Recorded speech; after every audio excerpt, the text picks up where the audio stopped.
అస్సలాము అలైకుం వరహ్మతుల్లాహి వబర్కాతుహు. అనంత కరుణామయుడు అపార కృపాసురుడు అయిన అల్లాహ్ పేరుతో ప్రారంభిస్తున్నాను. ఈరోజు మనం తెలుసుకోబోయే టాపిక్ ఏంటంటే ఈదుల్ ఫిత్ర్.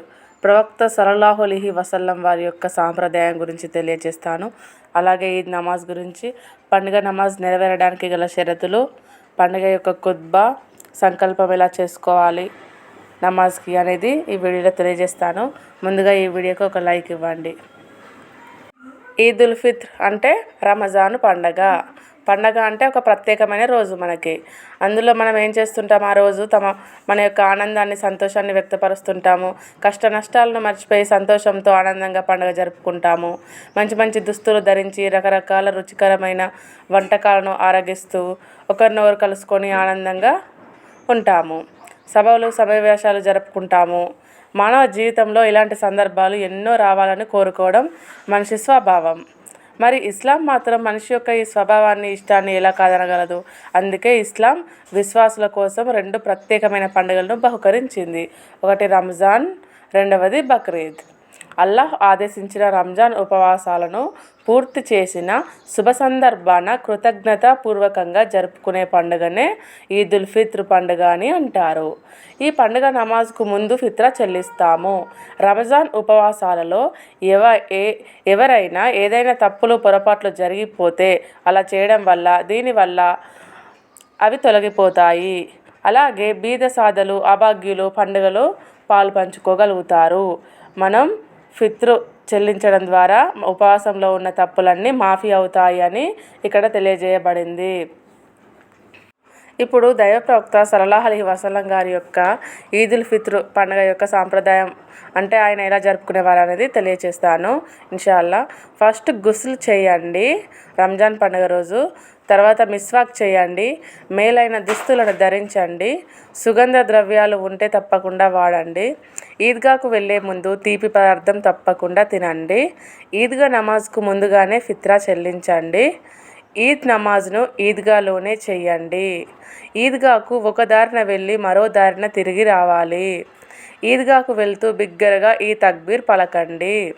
అల్లాహు అక్బర్ లా ఇలాహా ఇల్లల్లాహు వల్లాహు అక్బర్ వలిల్లాహిల్ హమ్దు అని ఈ తక్బీర్ను ప్రవక్త వారు చదివేవారు. ఈద్ నమాజ్ గురించి సమయం ఎప్పుడు అంటే, ఈద్ నమాజ్ సమయం సూర్యుడు ఉదయించినప్పటి నుండి సూర్యుడు వాలక ముందు వరకు ఉంటుంది. అయితే ఆలస్యం చేయడం మంచిది కాదు. స్థలం ఈద్ నమాజ్ కోసం ఈద్గాహే చాలా మంచి స్థలం.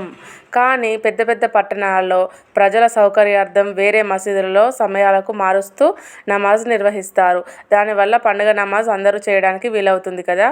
అందుకే ఈద్ నమాజ్కు మాత్రం ఈద్గాయే మంచి స్థలం. ఫస్ట్ ప్రిఫరెన్స్ మాత్రం ఈద్గాకే ఇవ్వాలి. పండుగ నమాజ్ నెరవేరడానికి షరతులు. జుమా నమాజ్ షరతులే పండుగ నమాజ్కు వర్తిస్తాయి. అయితే జుమా నమాజ్లో జరిగే ఖుత్బాకి, పండుగ నమాజ్కు ముందు జరిగే ఖుత్బాకి కొంచెం వ్యత్యాసం ఉంది.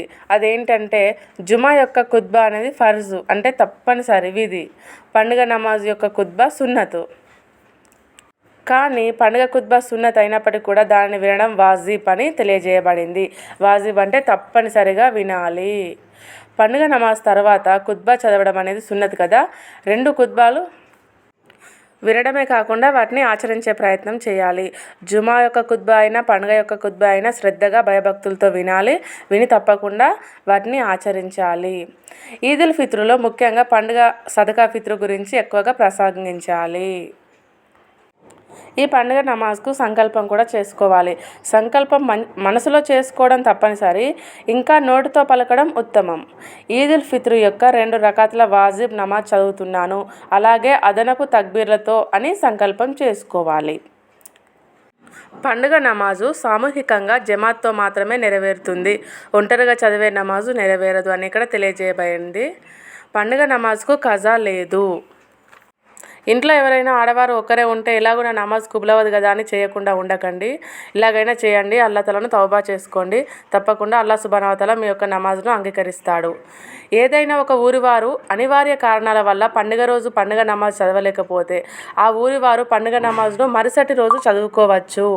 పండుగ నమాజ్కు అజాన్ కానీ ఇకామత్ కానీ చెప్పకూడదు. పండుగ నమాజ్కు ముందు కానీ వెనుక కానీ సున్నత్ లేదా నఫిల్ నమాజ్లు చదవరాదు. ఎవరైనా ఇమాం తక్బీర్లు పలికిన తర్వాత నమాజ్లో కలిస్తే ముందుగా అతను తక్బీర్లు పలకాలి. ఇమాం రుకులో ఉన్నప్పుడు ఎవరైనా వచ్చి కలిస్తే తక్బీర్ పలికే సమయం ఉంటే తక్బీర్ పలకాలి లేదా ఇమాంను అనుసరించాలి. పండుగ నమాజ్లో కిరాత్ చేయాలి.